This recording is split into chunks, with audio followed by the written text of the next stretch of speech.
Okay.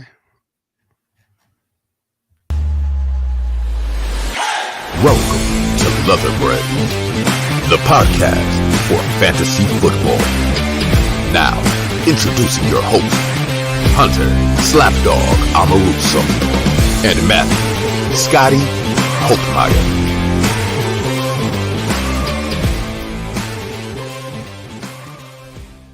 We are live, and welcome to Leatherbrains. As mentioned just a moment ago, I am Slapdog. I am here with a full house. I have my very close friends, Casanova Castro here. Alan, welcome. And we have Scotty, the producer, as always, sitting in a dark, dingy dungeon behind the scenes, making sure that this podcast still runs.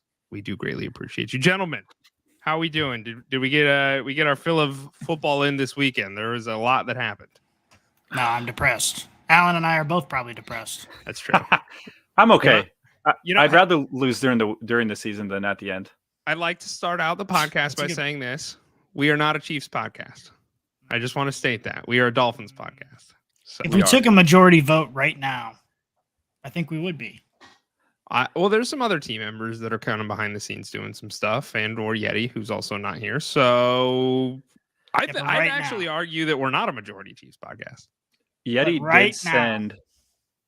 did send a picture of him as a little kid wearing a Chiefs shirt, which I feel like that was forced on him. It was forced on him. I bet he looks back and he's just disgusted.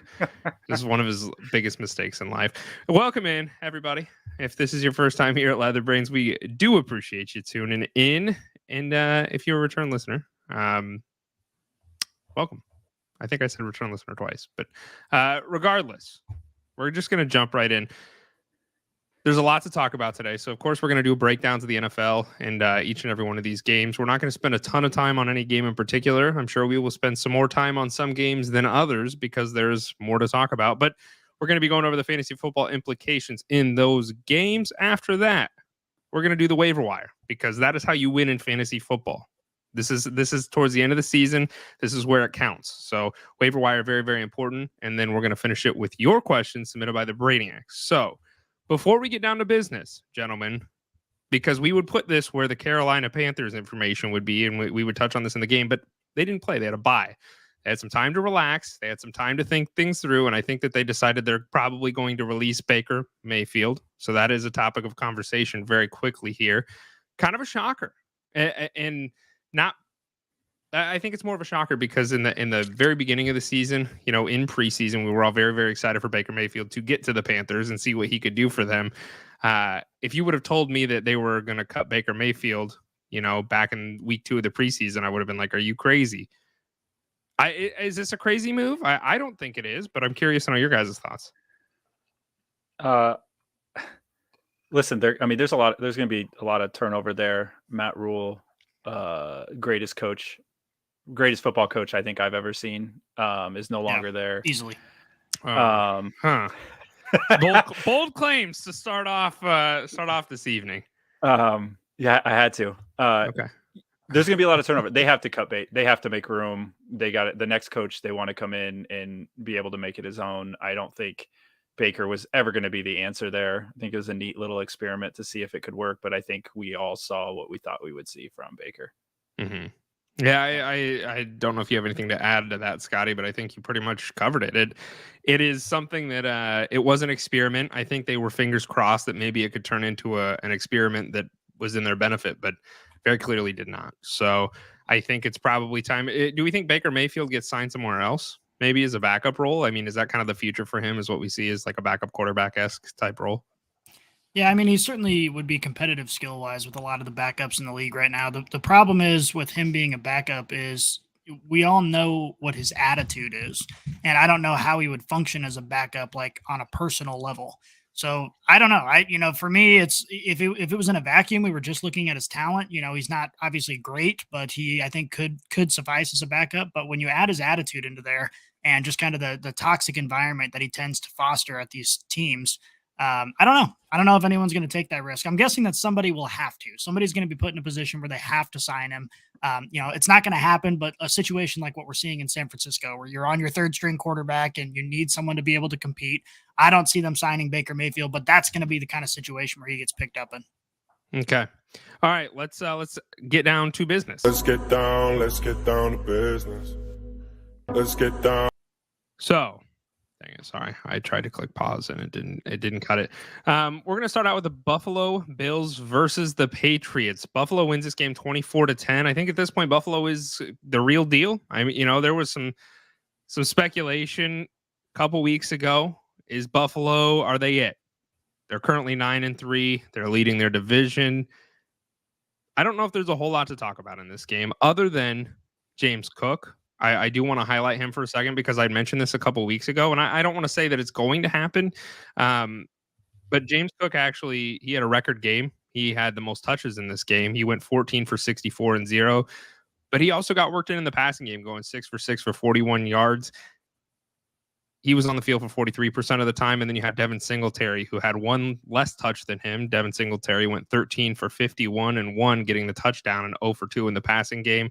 Devin Singletary was on the field for 44% of the time. So, I have my thoughts on this James Cook. I mean, was this a game script type situation for them and they wanted to get their rookie a little bit more involved and see what they have in him? Was it them transitioning for James Cook in the long term? What are your guys' thoughts here? Yeah. I think Buffalo is playing how they should be playing. They got a great defense. They have Josh Allen. Josh Allen can throw wherever they want. If they don't get so obsessed with his arm, they have the line and running backs to just control a game. And it may not always be pretty, but especially this game with Belichick, they played it how Belichick would want to play it. Run the ball, take time off, give no time for them, very efficient. And I think this is how Buffalo should be playing moving forward. If they want to make a run at a Super Bowl, they need to be able to take the air out of the ball and just own it. And they have the line to do it, and they have the defense to do it. I hope this is like a sign of things to come for that backfield, because those are very unique guys. I think that could put up a lot of points. So I think from that perspective, I think that's where I think this kind of excites me just in that regard of how Buffalo kind of played this game. Yeah, I think what we've seen from this backfield, though, from a fantasy perspective is, obviously the beginning of the season, we talked about how Singletary was kind of that sneaky workhorse where he was getting the vast majority of opportunity in the backfield. Now with the addition of Nyheim Hines, and now they're kind of moving things around, I still am not comfortable with any one of these guys. I think that, it's just as likely that Nyheim Hines comes out here and gets the majority of the passing work next week. So we don't have enough of a sample size to know exactly what is going on here. But I think, Slapdog, to your credit, you talked a lot in the preseason about how you think Cook is going to kind of come in here and get a role and kind of maintain that role and eventually be their future guy. And given the contracts that are in that backfield, where Singletary's on a contract year, I think, and Nyheim Hines was signed to a 1-year deal, I think, there is a chance that James Cook is sort of being groomed to be their guy next year. That's, I said that a couple weeks ago, looking at the contract situation. I think James Cook isn't a bad buy low candidate in Dynasty right now. I think, and understand this, depending upon the people that you play Dynasty with, the people who own James Cook might already know that. But I think he is starting to get groomed in this offense it was very, very exciting. The 14 for 64 is fine, right? That's good to see out of a running back, especially when you're splitting touches the way they were. But what really excites me about James Cook is the fact that he was worked in the passing game as much as he was. 6 for 6 for 41 yards. That is exciting for me because the Bills, they want to find an all-inclusive running back that is able to take care of all downs. They can take care of the passing down work. They can take care of it on the ground. So it was really refreshing for me to see that out of James Cook. I think more than anything else, this was, like I mentioned just a moment ago, I think this was kind of okay, we have this game under control and we have this game managed. Let's kind of see what James Cook can do for us to see, maybe give us a glimpse of what the future might look like with him. So I think this was a good game to do it in. So my recommendation, if you don't own James Cook in a dynasty league and you're looking for an up-and-coming running back, he's probably a lot cheaper than some other guys that are on that list. So just throwing that out there. Gabe Davis, the only other thing that we can touch on, he went 2 for 7 for 15 yards and a touchdown. So if you played him, congratulations. You got a touchdown instead of a goose egg. but you really didn't get much else from old Stone Hands. Frustrating, a little bit frustrating. And I think at this point, all Gabe Davis owners, they know what they have, right? They have a guy who is consistently boom or bust, and there's no in between. And I won't call it a boom, or a bust. I think this was probably the week where it was kind of plateaued, because 7 targets is a lot. And we're going to touch on this with Zay Jones down in the Jaguars game. But when you're seeing that many targets, you expect your wide receivers to have a little bit more of a day than what he currently had. I think everybody else in this game is kind of to be expected, if anything. Ramondre Stevenson did not do well. But as Alan, you mentioned, it's a very difficult Bills defense. So you have to temper your expectations when you're playing against these guys. And that really affected the entire Patriots team. And then, of course, you have Stephon Diggs, who does Stephon Diggs things and had a wonderful day. Anything else, or can we move on to the Falcons-Steelers? I was going to just put in a plug for old Dawson Knox. Sometimes he's all there, sometimes he's not there. You know how many leagues I got screwed in because of Dawson Knox? Oh, it's ridiculous. On paper, this looked like his matchup. It really did. Mm-hmm. I would agree. Yeah, and it wasn't there. And I think, kind of like the Chiefs offense, I think at any given week, it's going to be one person and then another person. I think that's just kind of what the Bills are, because there are a lot of people to feed. And I think it's very similar as far as the high level of talent that you get out of Josh Allen, and then, all the weapons they have involved. So very difficult to predict. Next game, I don't even know if we need to talk about this game, to be completely honest. The Steelers versus the Falcons. Steelers win this game 19-16. Gross. This whole game was gross. There's not much to talk about, to be completely honest. So it was just a gross game. There wasn't any production out of anybody. And maybe then you could bring up Drake London. He went 6 for 12. So for 95 yards. So yeah, if you flexed him, I guess you weren't upset like you usually are when you flex him. But beyond that, this game was disgusting. Yeah. It was rough it's been a rough season for Drake London, but getting 12 targets, this is what you hope to see from Drake London without Kyle Pitts in the offense. You hope that he gets a little bit more stability going down the stretch here. Because the thing is if you've got a wide receiver in your flex who's getting 12 targets, that's fine. That's just fine. Sure. And obviously sort of like the Broncos, the touchdown equity is not really going to be there for him, just because it's a bad offense and they don't get a lot of scoring opportunities. But, in a PPR league, if they're getting 12 targets, you're happy with that. We hope to see that continue over the course of time. Yeah, more than anything else, I am glad that the Falcons lost. I want the Falcons to continue to lose to the point where they're, because currently in their division, they're not out of it yet, which is frustrating, because the Falcons are awful. And if the Falcons could somehow win that division, I think I might throw open my mouth. What I want to see is Desmond Ridder. I want to see this young rookie quarterback come out, because Marcus Mariota is not it. And I don't think they're going to fully do that until they're out, which is very unfortunate. That, or they know something we all don't, and he's probably trash. And that is another possibility. that is, but I want to see it for myself. You drafted him, let me see it. I want to see that he's trash, because I'll send a tweet to Atlanta and just say Slapdog wants to see it. Can we please get it? Yeah, if you could do that, I'd greatly appreciate it. Because they look, what they're showing us is trash. So at least let me look at some new trash. I'm fine with that. But I want to see what this guy has. Next game here, speaking of trash, Denver versus Ravens. Ravens win this game 10-9. Rumor has it that at the end of the game, Russell Wilson walked into the locker room and his entire defense beat the ever-living shit out of him because he sucks so bad. I made that rumor up. Lamar Jackson left the game early due to a knee injury, and he did not return. Early reports are that it is not a season-ending injury, but he will miss some time. So Tyler Huntley, we saw him take over. We saw him take over a little bit last year, and I think that in Lamar's absence, I think the biggest beneficiary was Mark Andrews. So Huntley was certainly not expected to or thought he would start himself. So I think I'm interested to see how they play going forward with Huntley in the mix, because for fantasy football production for your other players, it was kind of nice. So Cortland Sutton, he left the game early due to a hamstring injury. He could come back as early as next week. You can drop him. I'm going to do it. I'm going to do it. I said I'd do it on last week's episode, Scotty, and I didn't do it because I was looking at bye weeks that I now have this week. I'm done. I'm done facing the pain that is Cortland Sutton. I'll play somebody off waivers before I play him. I'm done with it. Because I was a genius when it comes to the draft, in many of my leagues, I have Cortland Sutton and Drake London, and it's Oh, always no. been like a shit show of which one I want to take the risk on in any given week. And this is the particular week I threw Sutton in, I put London on my bench, and guess what happened? Yeah, it's tough. I don't know if you guys got an opportunity to watch this game.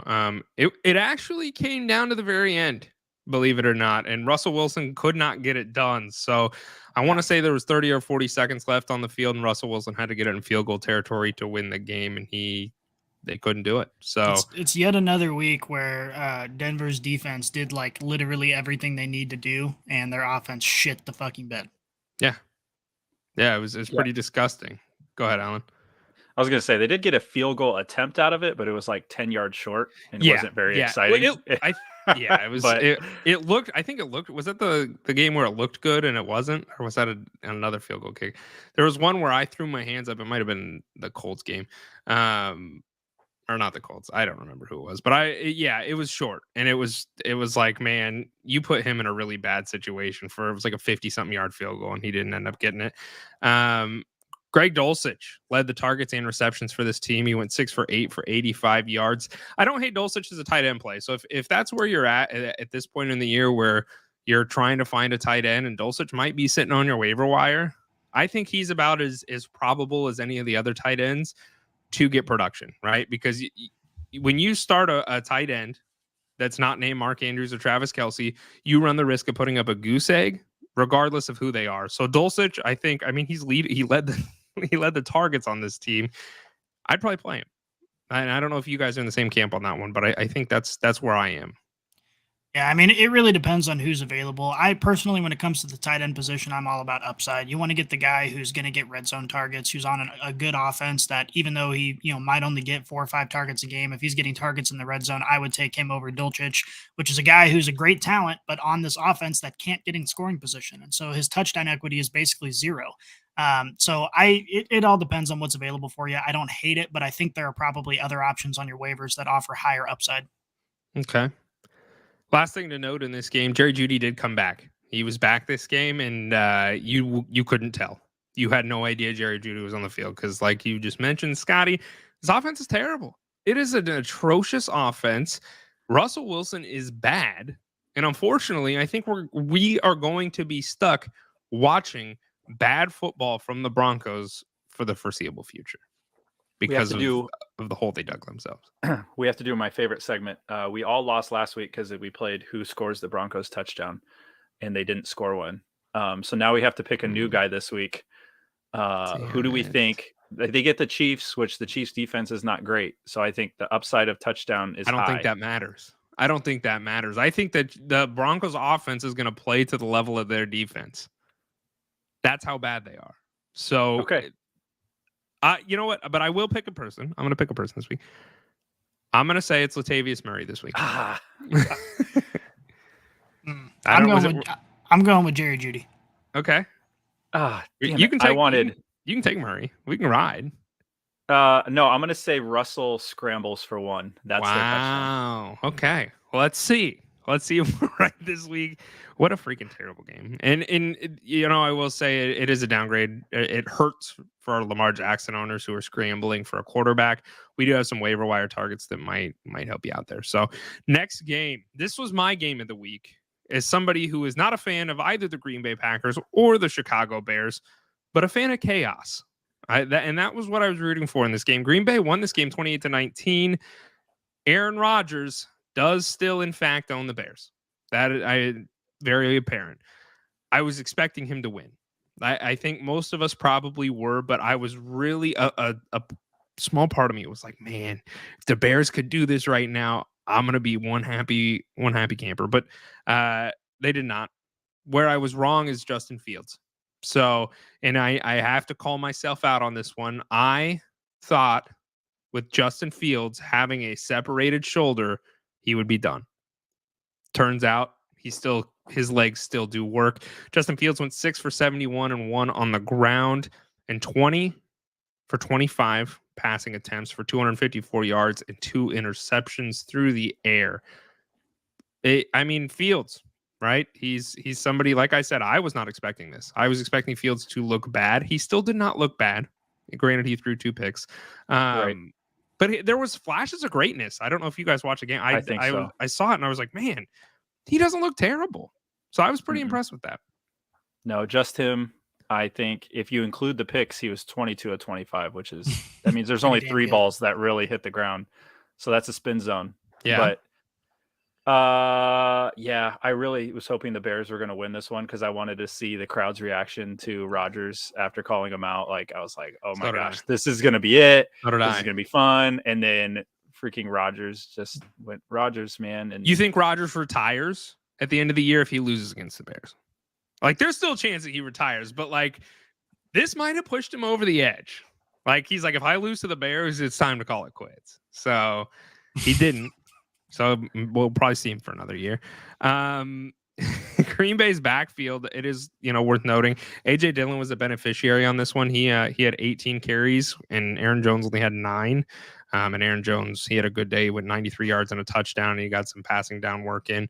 Aaron Jones still led the backfield for passing down work.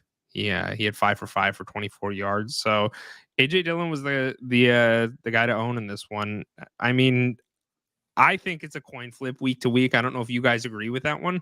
But I think you're going to see flashes of greatness from both these guys because that's what they are. Yeah. The bottom line here is that AJ Dillon has basically done nothing for the entire year. And over the last couple of weeks, we've started to see him get worked in. My theory is because Aaron Jones still isn't 100% healthy. So because of that, and because he's been kind of injury prone throughout his career, we're starting to get into the meat of the season here, getting toward the end of the season. I think he's feeling it a little bit, and they're going to lean on AJ Dillon as that sort of impacts him. The problem for fantasy managers is it's going to be difficult to predict. I think if we get one more week where AJ Dillon is really forcing his way into this offense, at that point, you can probably feel comfortable throwing him in. But I'm still not quite there yet. Okay. Yeah, right. Jones left in the first half because he had that shin injury. He came back, but I don't think he obviously wasn't 100, so he's dealing with some stuff. Mm-hmm. I was more happy that they got my boy Watson involved in the running game. Yes. Hey, we said it, we waffled on it, and I said, it's the ball finds people. It finds his way. Son of a bitch. The ball will find it. Christian Watson. He's now got 8 touchdowns in 4 games, I think. Yeah, that sounds right. You got to start him. I think that's where another area I was wrong. I think you have to start Christian Watson because he's finding a way to get freaking touchdowns.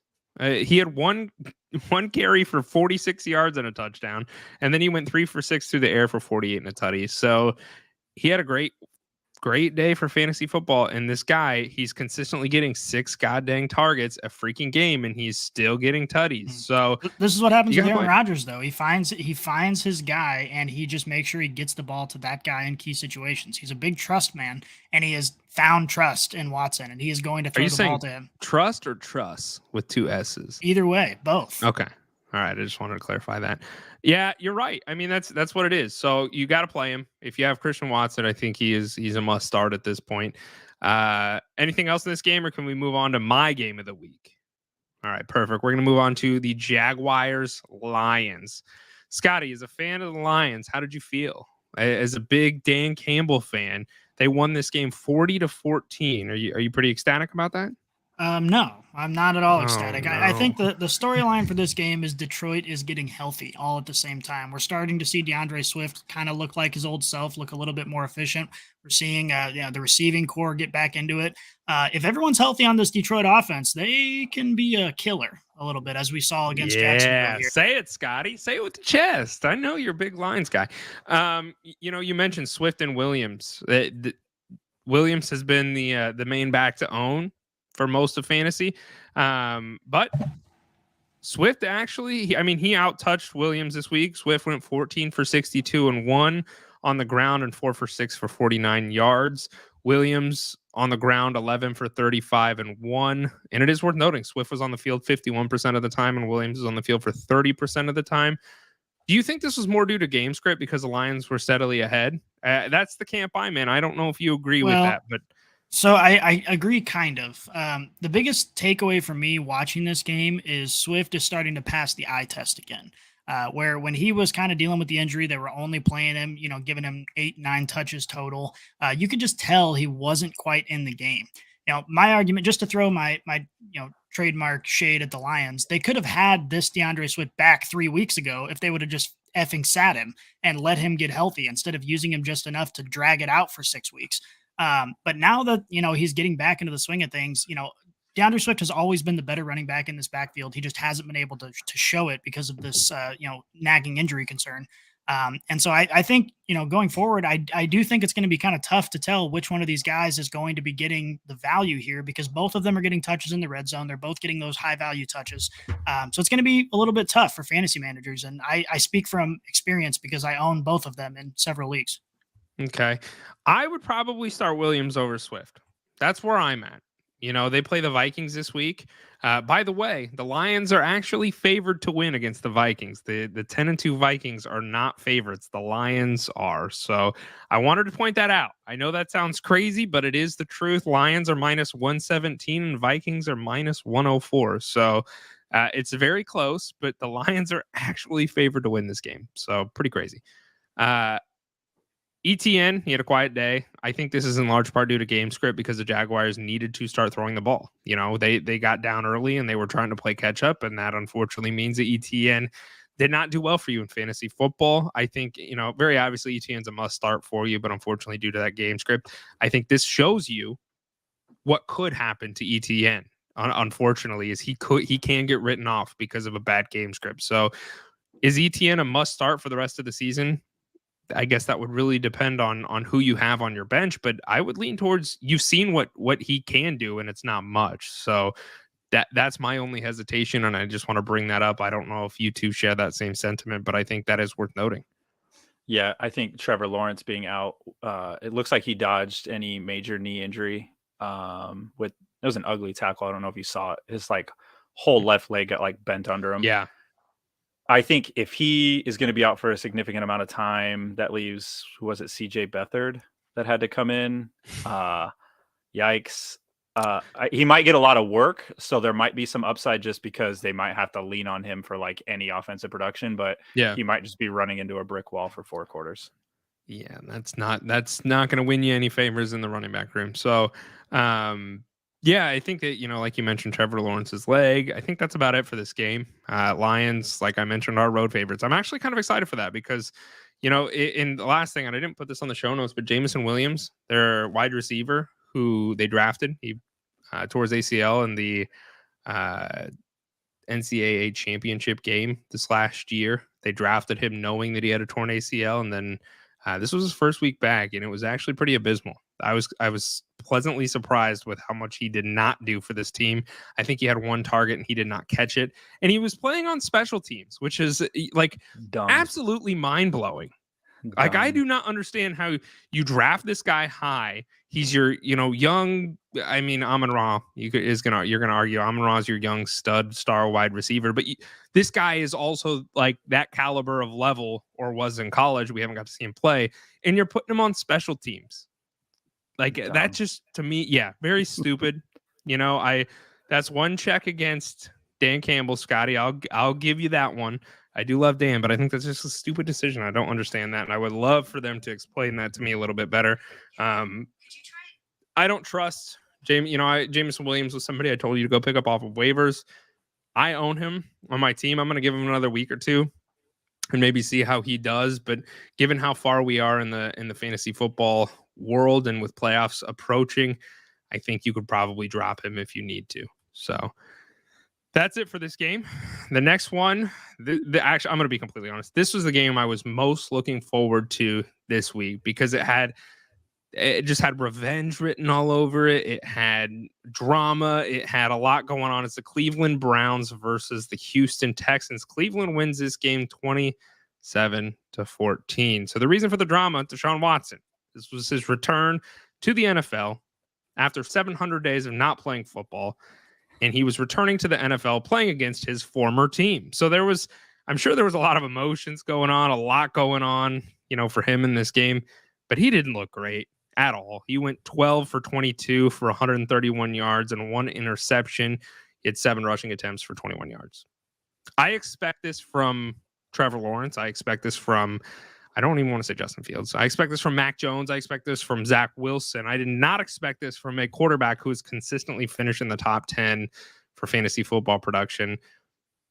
But it was his first week back, and I think that you got to break off the rust, give him a couple weeks, and let's see how he does. I mean, what are you in that camp, Alan? Yeah, I am. Okay. I think, when you haven't played in that long, you're just going to have so much rust. I think the combined QBR for both quarterbacks, if you add them together, was like 31. It was ugly.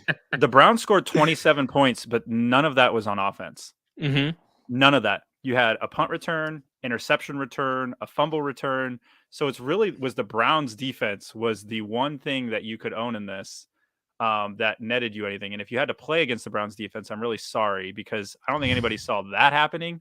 But if you told me before the game 27 points were scored and none of that was with Watson or Chubb, I would have been like, what on God's green earth happened? And this is what you got. You got this game. Yeah, I mean the Texans won this game, or I'm sorry, Cleveland won this game because of special teams, because of their defense, and because they were playing the Houston Texans. And those are the three reasons they won. I think they would have lost this game against basically anybody else in the league. Yep. Yeah, and that's it's gross. It's gross. I think it's safe to say that you can probably start any defense against the Texans at this point. I know I would if I could. The Texans defense, or I guess the Texans entire organization, are playing against the Cowboys next week, who have a very good defense.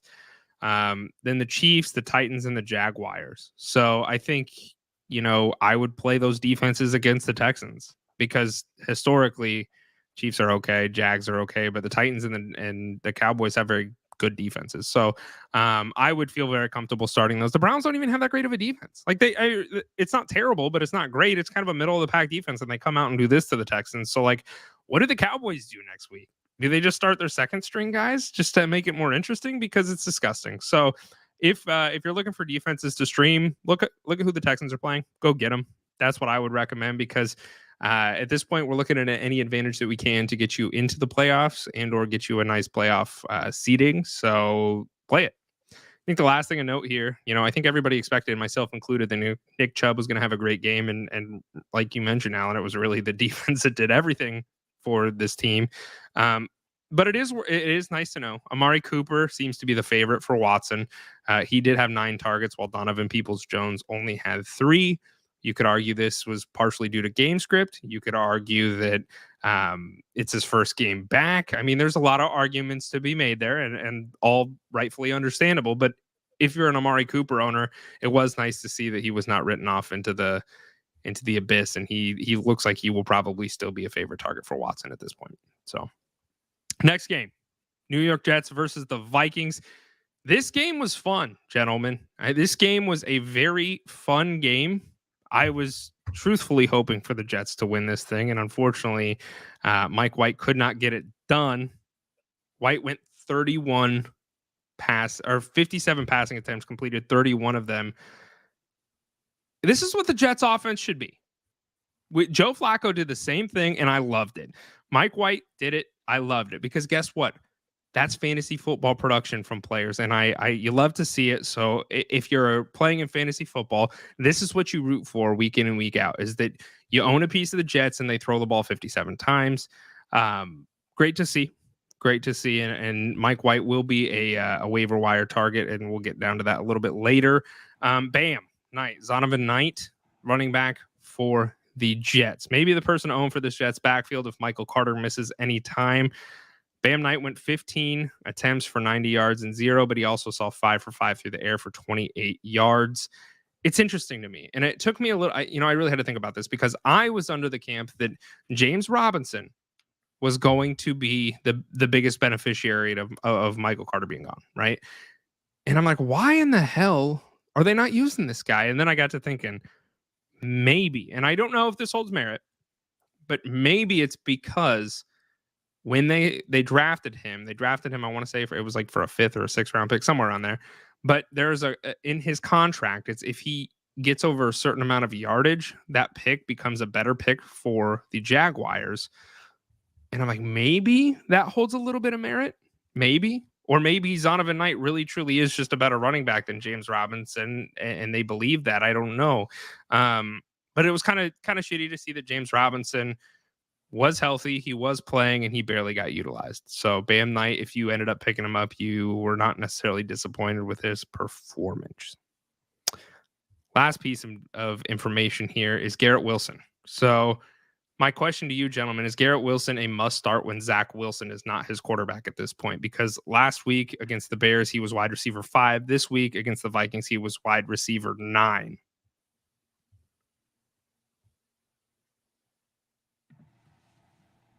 Did he freeze? Oh, no, there is you it are. a must start? Sorry, you Nobody froze for a answered me. second. I just- You froze for a second. You're back now. Okay.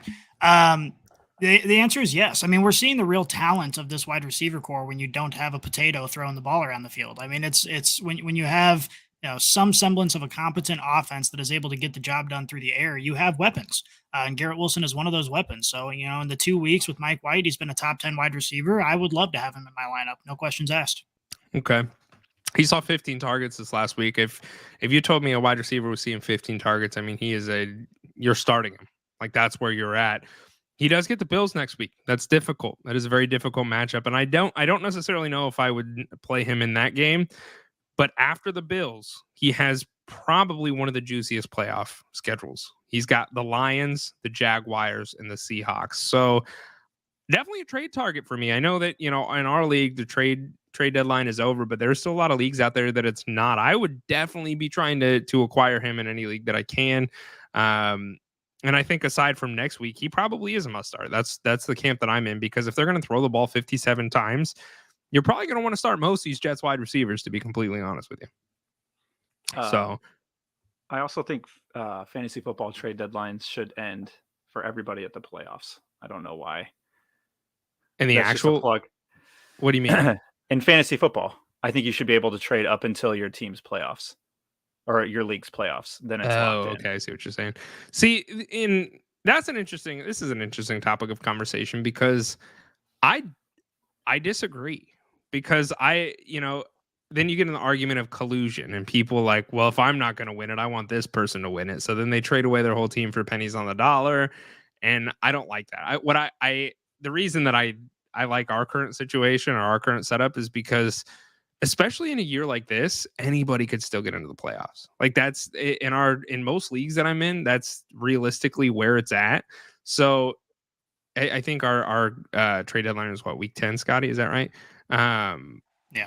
Yeah. So after week 10, there's still a couple weeks of like that period where like, am I going to make it? Am I not going to make it? And so I understand where you're coming from. I personally like it when you have to kind of play chess and try and think that far ahead and look at matchups to even maybe get you into the playoffs. But in a year like this, anybody could get in. I have the worst team in our league, and Scotty and I were talking about it last night, and I was like sitting there going, well, if this person wins and this person loses and I win, or I can still lose and make it. And so it's kind of fun when you do some of that stuff. And if the trade deadline's there at that time, I think it takes away some of that pressure and some of that fun of like, well, I just have to freaking suck it up and try my best with what I got. Yeah, I know for a fact that in our league of record, there's so much spite and animosity between everybody and trying to win that all of the people who are out of it would 100% being like, well, as long as this guy doesn't win, I'm going to trade everyone to this other dude just to make sure that doesn't happen. Yeah, and that's probably not normal in most fantasy leagues, but with us, it's just like, we're like, there's some people I don't want to win in the league. And there's some people I really want to see lose. So like I would try and hedge to try and make that happen. Okay, I'll preface then. In leagues where you're not playing with assholes, I feel like the trade deadline should be into the playoffs. It's interesting because there are some leagues that operate that way. I've never actually been in one, but I think it would certainly change the dynamic a little bit, and I think it does make it a little bit more interesting. Going back to NFL topics, we're gonna move on to Scotty's game of the week here. Scott, I'm just gonna play this. Scotty's hot take. Scotty, you have the floor. This is the Washington Giants game. It was a tie, 20-20. Take it away, Scotty. Yeah, I mean, you're really setting me up to go on some rant here. But the fact of the matter is, this isn't a hot take at all.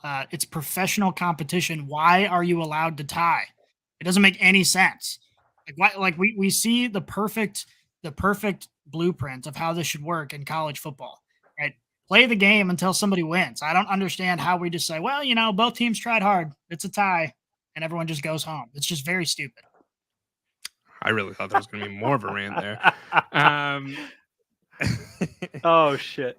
You're very you were on our Twitter page, and then you got on your own page last night, and we're going off on Twitter a little bit about this. So I figured I'd throw it in here. Much more passionate than I am about the tie situation, because I'm going to be honest. I don't care. I have no skin in the game. I really truly I don't care about either of these teams. I don't care about ties, and honestly, my team is bad. I think if my team was good, maybe I'd care a little bit more. Go ahead. Spin zone. I feel like this was in celebration of the World Cup.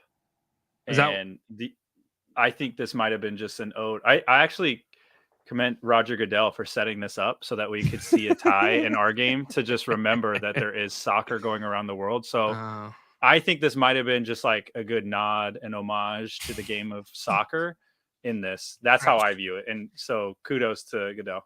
Well, I'm glad you called soccer a game instead of a sport, because that's accurate.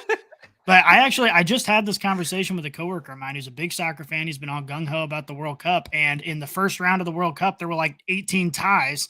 And I'm like, why the hell? This is a world championship. Why are there people tying? Especially in soccer. Like in football, it kind of makes sense. But soccer, it's like, just play until the next person scores. I don't understand why there isn't like an overtime in soccer. They're so tired. They're just crawling on the field and they're just exhausted. True. Yeah, no, it was soccer, especially in the World Cup. Like, that is a little bit different. I don't think there should be tying in that. In football, where there's 18 games and a tie could or could not, I mean, it may or may not make a difference. The other side of that, though, is that at least the World Cup, when there is a tie, they take into account, okay, how many goals did this team score or whatever. Like, they do kind of...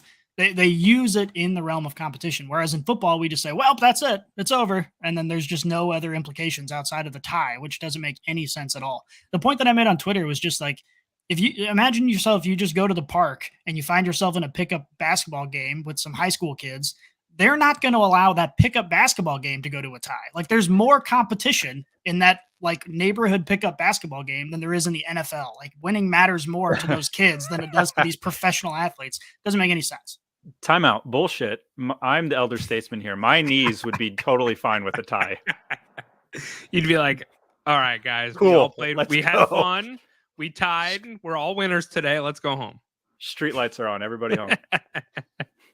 A part of me was surprised by the tie, solely because I don't think the Giants are a great team, but given their lack of weapons that the Giants don't have, the Commanders did a pretty good job keeping them in check. And the Commanders, I don't really think are a great team, but I think you definitely have to start kind of like, they're frisky. That's kind of where I'm putting them at, is the Commanders a little frisky, because Brian Daboll is a great coach. And you can't sit there and argue that. He is a great coach. This is a well-coached Giants team because they're still winning games with no talent. So pretty interesting. I think another interesting thing here to note is on the Commander side of the fantasy football implications. Brian Robinson, he was the guy to play this week. He went 21 for 96 and 0. I love it. Just traded for him. Did you? Antonio Gibson only went 9 for 39. So I think this is a hot hand situation, to be completely honest. Robinson might be the guy to own, but I'll say that, and Gibson will have a career high next week. Very frustrating and very confusing of an own. In a dynasty format, Brian Robinson definitely is a certain interesting own, but he was the one who won this week. So all the Commanders wide receivers were usable in this game, but I don't expect that to always be the case. Very clearly, Scary Terry's the person to own when Heineke is throwing the ball back there. But Jahan Dotson, he did see a record target game for him with 9 targets. So I'm not telling you to add him. I'm not saying he's a smash play going forward, but it is something to watch, right? He's a rookie. Typically, we see rookies start to kind of get a little bit more attuned to things towards the end of the year. So just watch. That's all I'm going to say about Jahan Dotson. My take here is that I agree with you wholeheartedly that Scary Terry is the guy to own in this offense, and I think we're seeing people like Jahan Dotson. Their stat lines are benefiting from game script, and I don't think that's something that's going to continue this season. You can look at that. If you have Jahan Dotson and you're one of these Allen groups that has their trade deadline going into the playoffs, then get rid of him while you can, because I don't think that's going to be usable going forward. I think Scary Terry's the one guy you'd start comfortably. Okay. Titans, Eagles. Titans win this one pretty handily. Eagles win this one pretty handily, 35-10. I wrote in the show notes I was pretty surprised that Vrabes lost by this deficit to the Eagles, but then I think about it more. I think the Eagles they're the real freaking deal. I think that's about where we're freaking at. The Titans don't have anybody. They have Derrick Henry. That's about it. And kind of Treylon Burks, if you want to, mention him, but I don't look at it necessarily in that light. The Eagles are real. Like, the Eagles are a Super Bowl contending team. I think, if anything, this is like the nail in the coffin for all the naysayers that don't believe that. They did very well. They did very, very well, both offensive and defensively. Jalen Hurts, I think, is furthering his MVP argument in this game. He went 29 for 39 for 380 yards and 3 touchdowns. Oh, yeah. He's the star running back for that team. He went 5 for 12 for another touchdown. I mean, Jalen Hurts is a freaking maniac. And if you own him, got to be happy about it. And I think he certainly deserves conversation for MVP conversation at this point. Well, I was just happy that Miles Sanders found the end zone once, because that saved his day. We all knew this was going to be a tough matchup for him, and I had no choice but to start him, and it turned out not to be a total bust. So thank you, Miles Sanders. I'm happy for you and all Miles Sanders owners. Yeah, I mean, there's not really much else to say. AJ Brown had a wonderful day. He had a 41-yard touchdown that was called back, I believe, or it was considered incomplete or something, and then immediately had another. He was wide open for a 41-yard touchdown the next play. So AJ Brown, he went 8 for 10 for 119 yards and 2 touchdowns. And Devontae Smith was also very usable, putting up over 100 yards and a touchdown in this game. I just think this shows how many weapons the Eagles do have. And there's really nothing else to say. I don't know if you guys have anything to add that I'm not, but I think that sums it up for me. You're muted there, Alan. I can't hear you, buddy. Sorry. I was doing some typing and I didn't want to get it on air. I was saying in football in general, if you have the best O-line and the best D-line, it's going to play in your favor more often than not. This team is built to win. I'm not surprised that Hurts is looking as good as he is, not because of his own talents. Like, he is obviously very talented, but it's amplified when you have lines like this. And I think that's what you're seeing across the board from their playmakers, from him, the team winning in general. They're a squad. Yeah, I'm pulling up here some statistics because I'm genuinely curious where he finished at. Jalen Hurts, I mean, from last year he finished at quarterback 9, but he didn't look great. Like, comparative last year to this year, very different, and he looks like a brand new quarterback. He looks like an MVP caliber quarterback. And last year, you didn't see it as much. And not to take anything away from him, because he still did okay last year, but it's very nice to see this year and him taking steps in the right direction to continue to improve his game. So very great. Sorry, Go ahead, I didn't mean to interrupt. No, you're fine. Last year, Jalen Hurts was the Justin Fields of 2022. Where the reason people bought in on him was because of his rushing floor. And I'm going to parlay that into, this is why you need to be looking at Justin Fields going into next year's draft, because I think there's a very good chance he takes a similar step forward. Now, obviously, this team is worse than what we're seeing from the Eagles.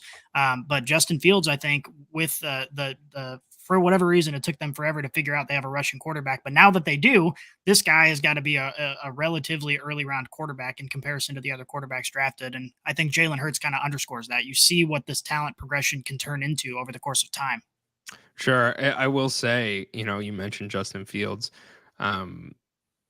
Perhaps they need to get him some weapons, because we saw what happened when they got, AJ Brown and Devontae Smith. They're both wonderful wide receivers, and Chase Claypool's good.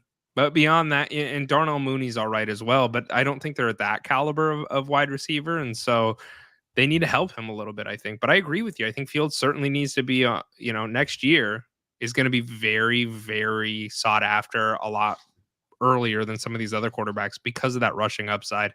I don't know how it took him this long. If you watch that game, Jalen Hurts was making some good throws. Granted, he did throw 2 interceptions, but there was one long deep ball that he threw to Equanimous St. Brown, brother to Amon-Ra St. Brown. Great play. It was a great ball, and I was like, man, I truth be told did not know he could throw that well. So pretty exciting to see, and I think Bears fans got to be happy about the potential production of him down the line. Unfortunately, in this next game here, there is someone who is done for the season. This is the San Francisco versus Dolphins game. San Fran wins this 33-17. The headlining news is Jimmy G broke his foot and is done for the season. So this was a coaching battle. There was a lot of really fun games for me to watch this week, and this was one of them because Kyle Shanahan, head coach for San Fran, he is the papa. He is the papa, and Mike McDaniels is the young prodigy that is still in training. Mike McDaniels was the offensive coordinator for this offense and now is the head coach for the Dolphins. So we'll start with Jimmy G. There's a lot of implications here. I'll let one of you two take this away. Jimmy G, he broke his foot in this game and is done for the year. Happy to jump in. I will be interested to see which way they go.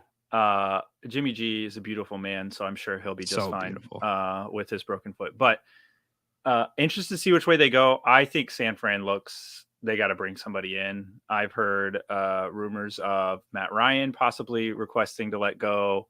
Obviously, Baker's been released, which that's not like a great option, but it's like an option. It's funny you say, and I don't mean to interrupt you here, but I am genuine. You mention it. We had a Brainiac on Twitter say something about this, and he's like, "Well, Baker Mayfield," with a bunch of eye emojis. You really? I don't think that could happen. And how fucking pissed would you be if you were Christian McCaffrey and they're like, "All right, guys, we brought in a quarterback to help us win," and it's Baker Mayfield and Christian McCaffrey sitting there, and he goes, "I'm doing this shit again. I just gotta wait." I equate picking up Baker Mayfield to like you're at the bar late at night and you like miss out on all of your opportunities with women. On. And you just like he's like the last one, and you're like, well, it's still somebody. Let's go. Like you're not like enthused, but like it's somebody. So you're like, okay, whatever. And Brock Purdy is like a really nasty roommate you still have at home. You're like, well, they'll be there, but like I need to bring home somebody else. So that's kind of how I equate this. Yeah, that was a great analogy. My hot take here is I think, first of all, I think it's clear, regardless of who they bring in, Jimmy G was not as good as Trey Lance, but was fine at distributing the ball to their weapons. No matter who they bring in, the pass catchers on this offense are going to be impacted in a negative way. But I think no matter who they bring in, whether they stick with Purdy or they bring in somebody else, I think Christian McCaffrey is going to see a bump here. I think this is a good thing for Christian McCaffrey because he's going to be the reliable one in this offense. They're going to have to lean on him. We saw it in this game. They gave him a ton of touches, and I think that's going to be what they do going forward because this is a legitimate, this is a team with the Super Bowl in their eyesight. And they want to get there, and they know they have the weapon in the backfield. They don't have to throw it to him. They can just give it to him and let him do his thing. So I think Christian McCaffrey is going to get a bump here, even though the offense as a whole is going to take a hit. Yeah, and you said at the very end of that, and I think that's really important to note, is this whole offense is going to take a hit. And this was something this was one of the games I really wanted to deep dive in because Brock Purdy, he's Mr. Irrelevant. He is the last person drafted in the NFL draft. Probably never thought he would ever touch an NFL field to start. And he gets it done. 33-17. The San Fran wins this game. A lot of it's a testament to San Fran's defense and how well that they did play. But it is, we have to note this. The 49ers immediately signed Josh Johnson off of the Broncos practice squad. He's a quarterback. He holds the record for being with the most NFL teams at 14. I'm pretty pissed off about this. I am not going to lie to you. I really wanted it to be Ryan Fitzpatrick, and I was pretty upset to know that that was not the case. I mean, there is still some other quarterbacks who are out there, right? Who are in retirement that could. I've seen the Matt Ryan news. I've seen, I've heard whispers. I'm not going to call them murmurs because it's not even that. Blake Bortles. Drew Brees? I haven't heard that one. I haven't heard that one. Well, you heard it here first. Drew Brees is signed in the 49ers here. Leather Brains breaking news. I mean, there's some, you got Andrew Luck, maybe? Question mark? No, that dude's No. done. He's scared of football. Damn it. I would love if Andrew Luck came back. I think, at the end of the day, though, you have to temper your expectations with a lot of these players. I think CMC gets the biggest bump from this, like you mentioned, Scotty. I love that take because I think it holds a lot of merit. Brandon Ayuk, I see getting a big downgrade. I could see Debo getting a little bit more involved.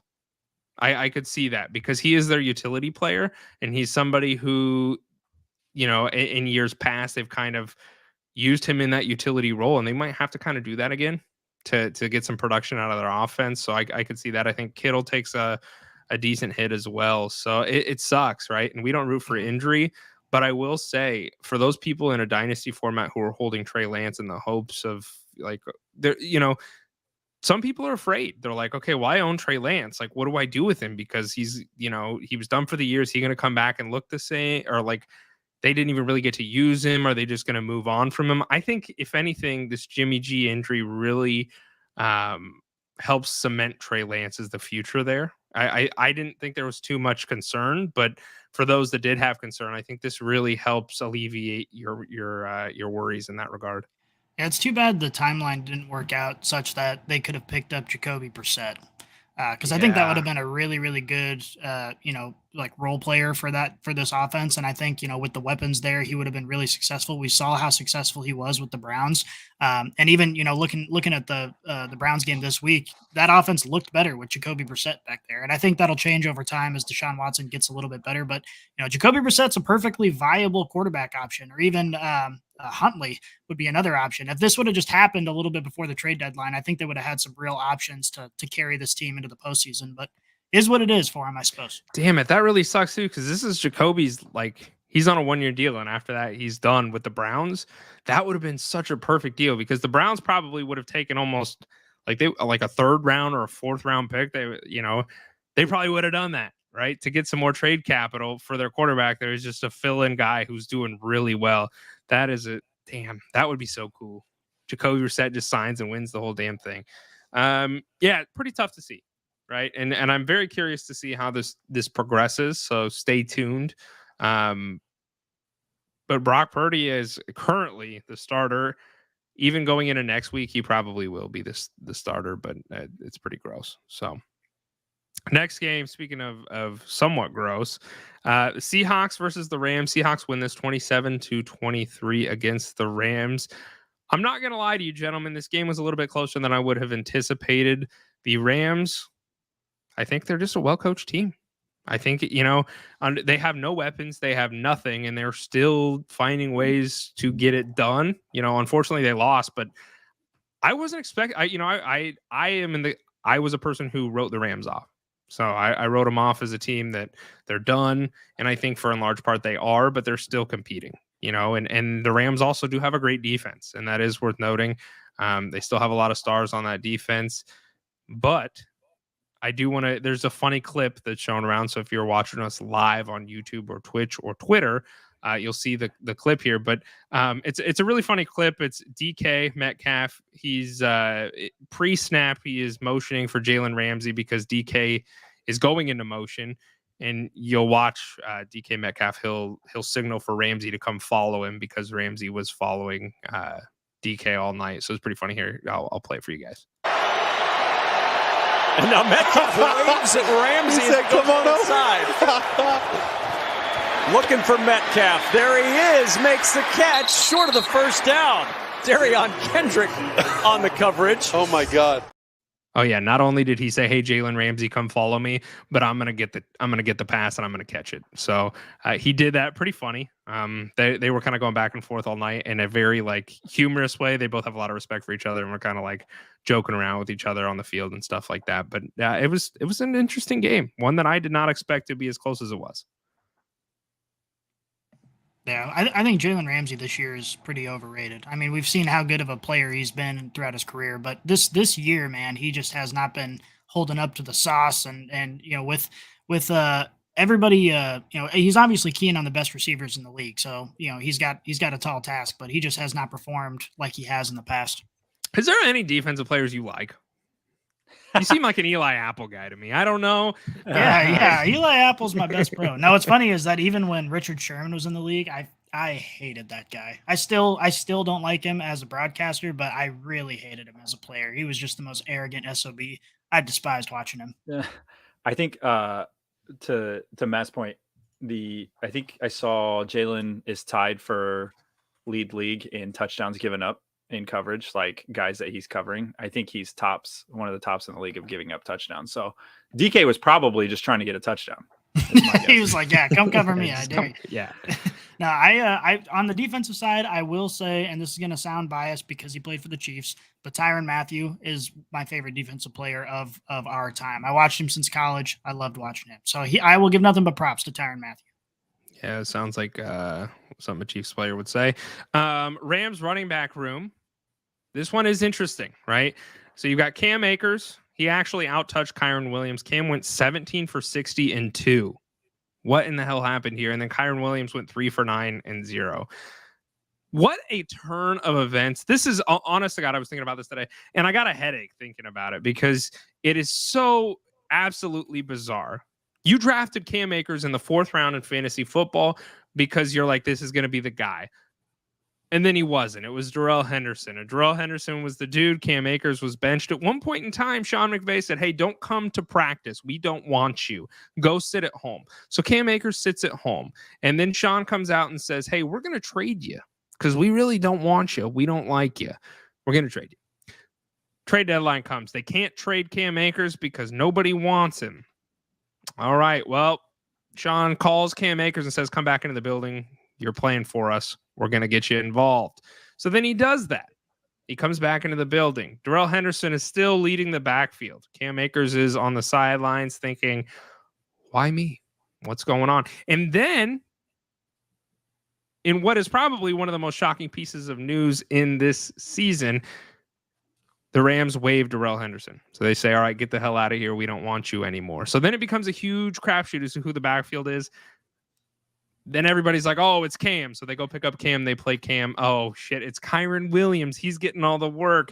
And then this week, it's Cam Akers. If you have held on to Cam Akers for 12 weeks, congratulations. Quick point of note. Here are guys that shared touches with or had the same or more touches than Kyron Williams for the Rams. Tutu Atwell, John Wolford, and Brandon Powell all touched or out-touched Kyron Williams. Yeah. I mean, I think given the production that Cam did see this week in a close game, I trust Cam a lot more than Kyron going forward. What a just absolutely atrocious way to get there. You can't trust anybody in this backfield. No. Here's the real scoop. Okay, the Rams front office and this coaching staff decided, hey, we're going to take the Bill Belichick route. We're going to say fuck all these fantasy football managers because fantasy football is stupid and terrible and it's ruining football. So we're going to make their lives a living hell. And this is they're saying this is a season that we're not going to win anything anyway. So we're just going to use it to troll everybody who plays fantasy. And that's what they've done because this is completely out of Sean McVay's character. Like normally he's like, I'm going to find my running back. I'm going to feed him the rock any chance that I get. And now it's just like, we don't even know. They might bring in the punter to run some plays behind the quarterback this week. Who knows? Who knows? Well coached team. The Rams wide receiver room, gross. I think if you are still holding out the hope of any production out of them, you can drop them. I would not ever play a Rams wide receiver for the rest of the year. But Akers is an interesting one. We'll get to him a little bit later. On the flip side of the ball, Lockett and Metcalf both had great days. They're both in either flex and or wide receiver 2 category for you on a weekly basis at this point. And then Kenneth Walker. He hurt his ankle in the first half of this game, and it is being reported as a jammed ankle. So we're awaiting some further information there, but kind of scary. In Walker's absence, it looked like a completely split backfield between DJ Dallas and Tony Jones. So neither of those two will make an appearance on our waiver wire ad because I think this is a split backfield if Walker is not in play, and you can't trust either or any of the options in that running back room. So if you own shares of Kenneth Walker anywhere, you definitely want to stay up to the news that's going on because right now we have not a wonderful idea as far as what this injury looks like and how long he's going to be out. And that could be problematic for your fantasy football teams. So next game is the Chiefs, the Bengals. Bengals win this game 27-24. I'm not going to talk much, but I'm going to say this. We're not a Chiefs podcast. Okay. We're not a Chiefs podcast. Now I'll let one of you two take the floor. Well, here's the thing. Going into this game, obviously all of us Chiefs fans were very worried. Right? This is the third time in a row the Bengals have bested the Chiefs, and the Chiefs have not won a game in Cincinnati since 1984. It has been a very long time since we've walked into Cincinnati and won. And so going into the game, we were all very worried. Honestly, the key point in this game from just a football perspective was the Travis Kelce fumble. When the ball was stripped from him, they were driving down the field for the go-ahead touchdown. The ball was stripped from him, and that would have changed the entire landscape of this game. And because it got stripped, gave them a chance to score to go ahead, and the offense couldn't get the job done after that. I think if that ball wasn't stripped, we are talking about a different outcome here. Yes, I would say this highlighted to me. Sometimes it's matchups, right? The NFL is all about matchups, and the Bengals just match up well for whatever reason against the Chiefs. It just works. They have good edge rushers. The Chiefs struggle with the tackles. They have a good secondary. They have a solid offense that can play keep away. They have weapons on offense to match or way surpass the Chiefs what they have on offense. So I would spin zone this and say, it was another field goal loss minus Tyreek in this game. So I think for me, it was a good game. I mean, these teams are really good. Bengals are playing really well right now. Their line has greatly improved. And watching that, like the pressure I thought the Chiefs might be able to get with their line didn't happen. So that's encouraging from a fantasy perspective. If you're owning Burrow or you have, or you're tethering any of the running backs moving forward, it was just very encouraging from their end. They're a good team. Can't say anything more. I do get a kick out of the fact when it's the quarterback versus a quarterback, when out of the same breath, people say winning and losing isn't a quarterback stat, but then they'll use it against quarterbacks later on, which I think is hilarious.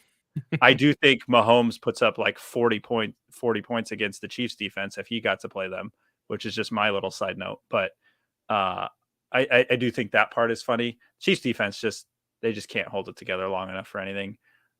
Is that worrisome for a playoff? Yeah, very obviously you guys are going to go to the playoffs, and I think you'd be foolish not to think that, given the caliber of quarterback that you do have. Because to be completely honest, the talent that you have around Patrick Mahomes is not incredible, right? I don't know if you guys would argue that, being Chiefs fans, but as somebody on the sidelines who just watches it, there is not a lot of talent surrounding. There is decent players, but not like superstar caliber-esque players on this offensive side of the field. It's Patrick Mahomes.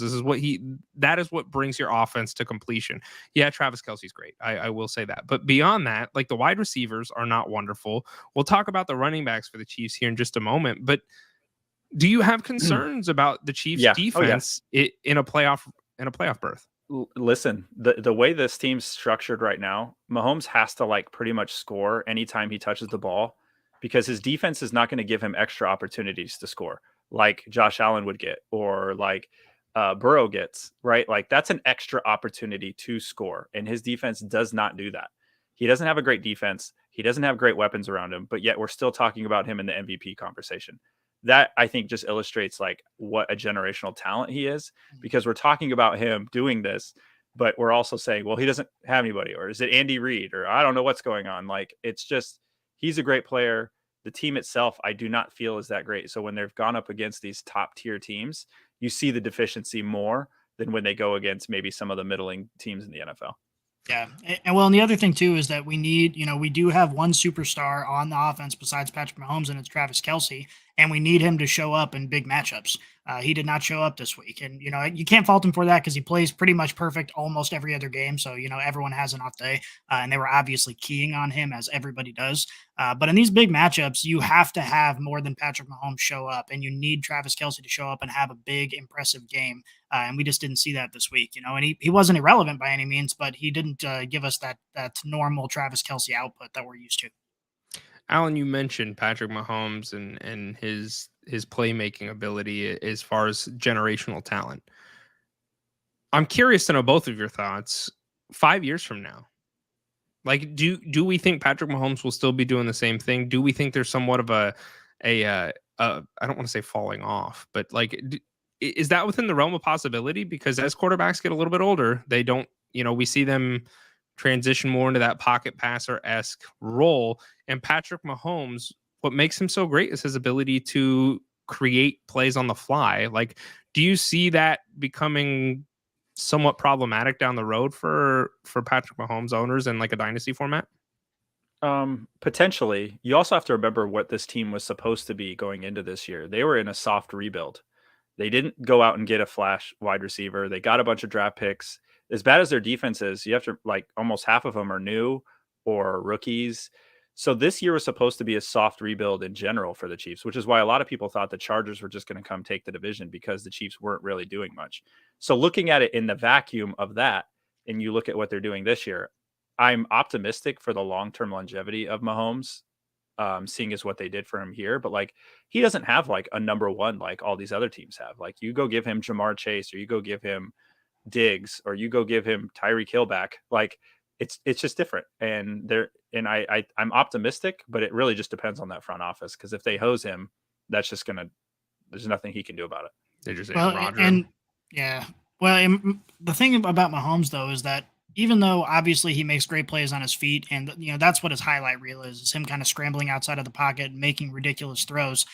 He's not that prototypical rushing quarterback like you talk about with a Lamar Jackson or with a Jalen Hurts or a Justin Fields, right? He's not going to see the same drop off that those guys would see because they're known for putting their shoulder down and fighting for those extra yards like someone like Josh Allen does. Mahomes scrambles, but he scrambles intelligently. He scrambles like a quarterback, not like a running back. And I think that's going to improve his longevity over time in comparison to these other rushing quarterbacks because he slides instead of takes hits. He only takes what the defense will give him. He's not lowering his shoulder every play. So I don't put him in the same category as those guys. He's almost like a hybrid between a pocket passer and a running quarterback. Yeah, but like you mentioned, and I agree with you completely. He's not he will not risk his body. I think he used to, and I think there was some hard conversations and learning curve that he had to go through where they're like, dude, you need to stop, like slide. It's okay if you don't get every single yard. Like, we need you in the long run, and that includes saving your body from those heavy hits. So I think he's learned that because I think originally that was not the case for him. He wanted to get every yard if possible, and it came at the detriment of his health. But you still don't see some of these older quarterbacks scrambling in the pocket that become more traditional pocket passers. And so I was just curious on your guys' thoughts on that. We're going to move to the Chiefs running back room here for just a moment. Isaiah Pacheco led this one. He went 14 for 66 and 1 versus McKinnon, who went 8 for 51 and 0. Both of them had 2 targets. Pacheco with 16 yards and McKinnon with 9. Pacheco was on the field for 45% of the time, while McKinnon was on the field for 47% of the time. So very, very close, all things considered. What are your guys' thoughts here? McKinnon, to me, looked pretty dang good. I'm not going to lie to you. There was some times where McKinnon, he'd hit the pocket hard or he'd hit the whole hard. And I'm like, damn, Pacheco's doing good. And then I see his number and I'm like, wait, no, that's McKinnon. Pacheco, to me, is still very, very exciting. There were some people that were very, very worried with Melvin Gordon coming into the fold of things. Is he frozen for you too? Well, you're muted, I think. You guys there? I lost you for a second. We got you. We're back. I was all right. I still think Pacheco's the one to own. I don't know if you guys said that when I was facing some internet difficulty, but Pacheco's very clearly very exciting. A lot of people were very nervous. They were saying, well, Melvin Gordon's going to come in and be the lead back. I don't see that happening. I never did. And to those people that thought that, I was very vocal about them being incorrect. And I think that's going to continue to be the case. Pacheco just looks, we talked about it last week.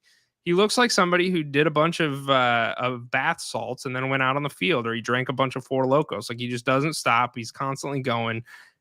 He looks great. And I think in either a dynasty own or even in redraft format, Pacheco could be a very interesting start. And it was exciting to see him also get worked in even more in the passing down work. And that is, to me, that's very exciting as this continues, because in a Chiefs offense, they're looking for an every down back, in my opinion. That's what they want. Kind of like the Bills. They want to find that guy who they can trust to keep in there and keep passing situations without keying off, okay, we're going to pass, so we're going to bring in our pass catching back. Yeah, I was going to say, I think this game you kind of saw Andy Reid play with that a little bit because they do bring McKinnon in for those passing downs. So I think the Bengals were keying in on it. Yes. So I think that's why we're seeing McKinnon kind of crease them a little more than they normally do. I also think it's a sliding scale with that team in that room. Like if they're up and they're running, I think they're just going to have Pacheco just like put his head down and like headbutt the entire defense. But if it's McKinnon's in more, then it's probably more balanced, or they're they need to score, which in this game I felt like the Chiefs got lucky. Cincinnati should have scored more points than they did. The fact that it was 3 points was more just because Cincinnati didn't execute than the Chiefs defense did anything. So I think the Chiefs felt like they had to. So you saw maybe more McKinnon in this game than you would have otherwise. Yeah, that's exactly right. I mean, it's the same thing we've been saying for several weeks now, ever since Pacheco started really taking over this backfield. The question is going to be game script. If game script requires the Chiefs to have more of these passing down situations, you're going to see McKinnon get more of that workload. And he does look good. I mean, he's a great asset to have in that capacity, but when you compare these two guys side by side, Pacheco is clearly the first and second down back and often third down back, depending on the yardage. And so I'm not worried at all. McKinnon is obviously the one to have in this backfield. We've seen that now for several weeks. McKinnon's a good asset, but I don't think, Pacheco's got to be worried about him losing his job or anything like that. Yeah. Other thing of note on the flip side for the running back room, Samaje Perine crushed it with Mixon being out. He went 21 for 106 and 0. He was also worked in the passing game, 6 for 7 for 49 yards. I thought Mixon would be back for this game, and he wasn't. And it really didn't matter for this Bengals offense because Perine was their every down back with Mixon gone.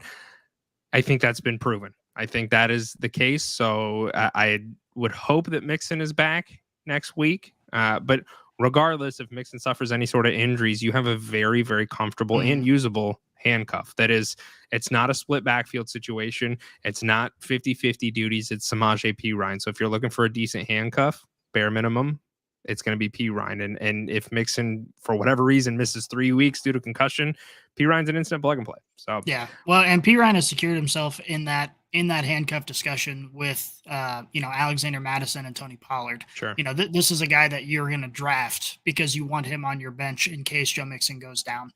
Because Perine, he just looks great. And honestly, Joe Mixon's had a lot of success this year. But Perine also looks good. Like in a vacuum, they almost look pretty similar as far as their production goes on the field. So you're not at all. Well, the beard is freaking cool. He's a cool looking. He's a cool looking athlete. No doubt about that. He is a cool looking dude. All right, we're not a Chiefs podcast. We're going to move on. Chargers, Raiders in the Chiefs division, of course. Somebody put this note in here, which is kind of funny because I was actually going to mention it. They said, "Thank you, Raiders, for making the Chiefs' loss not affect the division lead," which is true. The Raiders win this game 27-20.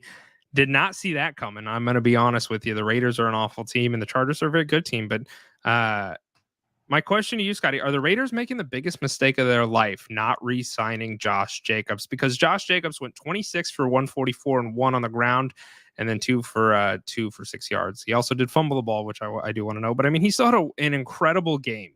Like, is this failure to manage for the Raiders organization? No, I don't think so. And the reason is Josh Jacobs obviously is still a great talent. They're happy to have him, but he's not getting any younger. And this is a team that desperately needs a rebuild. So they need to start looking toward the future and not right now. It's good that they won this game. Obviously as a Chiefs fan, I'm not excited to see Las Vegas win ever, but this is the circumstance where I'm okay with it. But I think the Raiders need to start looking for the future. So I think it's fine not re-signing Jacobs. They need to go into a rebuild here. And the reason they won this game is because they only have so many weapons, and those weapons went off. So we've seen this time and time again this season is when Devontae Adams has a kind of a lackluster game and they're not really able to get him going through the air, they lose. And it's because they don't have anyone else to throw the ball to. You can't expect Josh Jacobs to win you every game in the NFL. And so they only have a couple weapons. When those weapons have good games, they have a much higher chance of success. Okay. Eckler was actually pretty quiet in this game, surprisingly enough. He went 10 for 35 and 0 on the ground and 5 for 6 for 67 yards. Eckler's been getting double-digit targets for a lot of games as far as through the receiving game, so that was kind of surprising. Raiders kind of shut him down a little bit. And then, of course, Devontae Adams, he went absolutely nuclear. He had 8 catches for 177 yards and 2 touchdowns. So anybody who went against him, I apologize because that hurts. Overall, pretty decent game. It was a divisional game. Typically, you see divisional games be a little bit closer than out of division games, and this was the case. The Raiders did win this. I did not see that coming. I don't think they were favorites, and good for Chiefs fans because it did not affect the rankings whatsoever because the Raiders are trash. So, last game here is the Colts versus the Cowboys. Cowboys win this 54-19. Dallas actually, they pulled out a paddle and they beat the ever-living shit out of Jeff Saturday on primetime television. That's pretty much exactly what happened. It was atrocious. I did not even watch. I started watching this game and then I quickly turned it off because there wasn't anything to. Once the game got out of hand, it wasn't worth watching anymore. It was gross. Pittman was held in check against the Dallas defense. That's really the only other thing of note. The Colts they're frisky. They're a fun team to watch, especially with Jeff Saturday at the helm. I'm not going to call them good because I don't think that's what the Colts are. But I think that they are much better without Frank Reich. I think they are much better with Matt Ryan. And I think that whole offense gets an uptick. But they played a very good defense. I think that the Cowboys, as much as it pains me to say, I think they're the real deal. I think they're certainly a playoff contending team. They are somebody that you cannot write off. Like sometimes they start strong and then you can write them off towards the end of the season. They're doing pretty damn well. And I think you have to say that. I don't really want to, unless you guys want to talk about anything else on here, I have nothing else to add other than gross. Well, I was just going to mention that if the game ended at halftime, this was a really close game. The Colts kind of allowed them to pull away, or obviously did allow them to pull away in the second half. But the first half went by, and you're like, wow, like is Dallas really the real deal? Because the Colts are really keeping them in check. But yeah, obviously Dallas quashed that theory real quick. They came out and looked like a superstar team in the second half, and I agree with you. I think Dallas is the real deal. They're going to make a legitimate playoff run. Well, you had said they were, I can't remember who you and I were talking last night, Scotty, and somebody had said that they were going to be up almost 40 points at the end of this thing. Yeah, it was the former Cowboys head coach, and I drew a blank on his name last night. I can't remember it right now either. The redheaded guy who just retired recently, but he now does commentary, and he basically was like, "Yeah, the Cowboys are going to win this game by 40." And then at halftime, they're like, "Well, what do you think about that now?" And he goes, "Well, they just have to outscore them by 35 points in the second half," and then they did. Jason Garrett. Yeah, Jason Garrett. That's right. So he was totally right. It turned out. Yeah, this game is about turnovers. You can't turn the ball over 5 times and expect to win a game, and that's just what happened to the Colts. They imploded. Pretty gross. Last game, Saints, Bucks. We're recording on Monday night, so I'm going to say the Bucks win this game. That's what I'm going to say. Bucks win this game. I'm going to say 21-7. That's my prediction. I'm going to say Saints win. Your Saints win. All right. What are you saying? I'm going to say Bucks win, and I'm going to say Godwin gets in the end zone twice. Wow. All right. Given his target share, that wouldn't be incredibly surprising. That is it for the NFL recap and fantasy football as it stands for this week.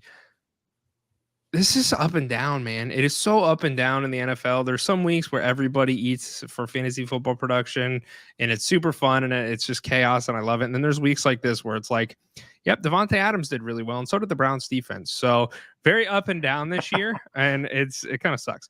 We're going to move on to the waivers. I think, Alan, don't you got to get out of here a little early? Yep, I'm going to cut out. I got some family duties to take care of, but I appreciate you guys as always and our listeners especially. Love you guys. What a fun week. These games are getting juicy and juicy as we keep going. They are. Yes. I'd like them to be juicier for fantasy, but they are fun games. So, Alan, we'll catch you later. And then Scotty and we're going to continue this and we're going to do the waiver wires as well as your questions from the Brainiac. So let's tackle those waivers.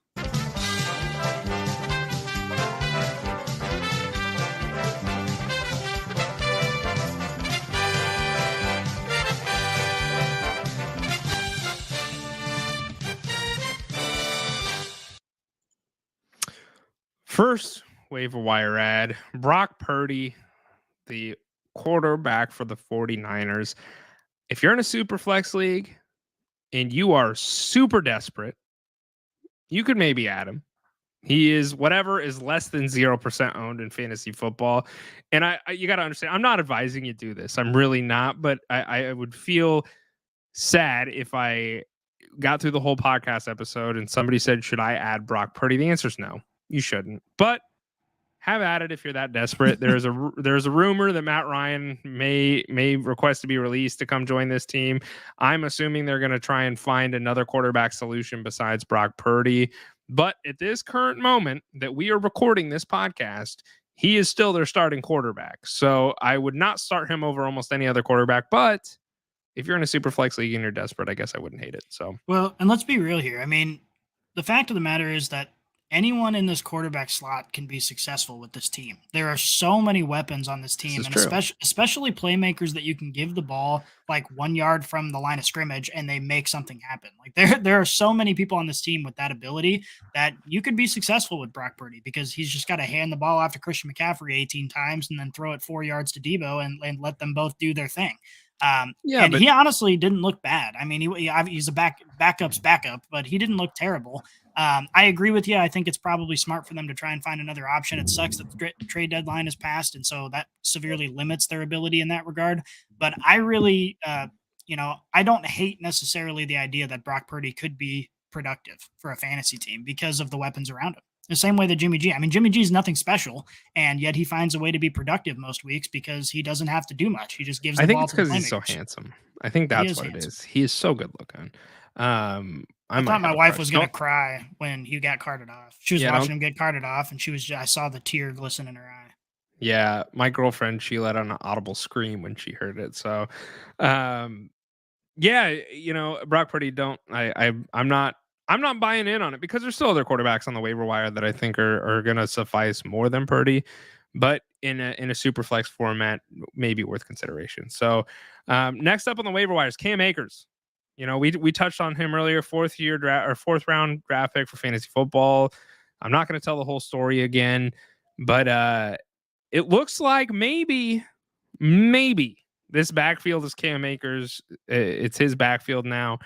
I don't know. I think he's worth a speculative ad as he is only 55% owned, and he did get the lead back work in this offense. So you're shaking your head, Scotty, and I'm not condoning this, but let's talk hypotheticals for just a moment. You own Kenneth Walker as your only other RB2, right? He has this ankle injury. You don't know what's happening. I think Cam Akers is someone that you grab and, let's see how this progresses because, we don't know about Kenneth Walker. We have no idea what's going to go on with him. And while it's not a very appealing option, it's one that you have to at least have those conversations with yourself of, okay, well, I don't have this guy. So what do I do? You know what I mean?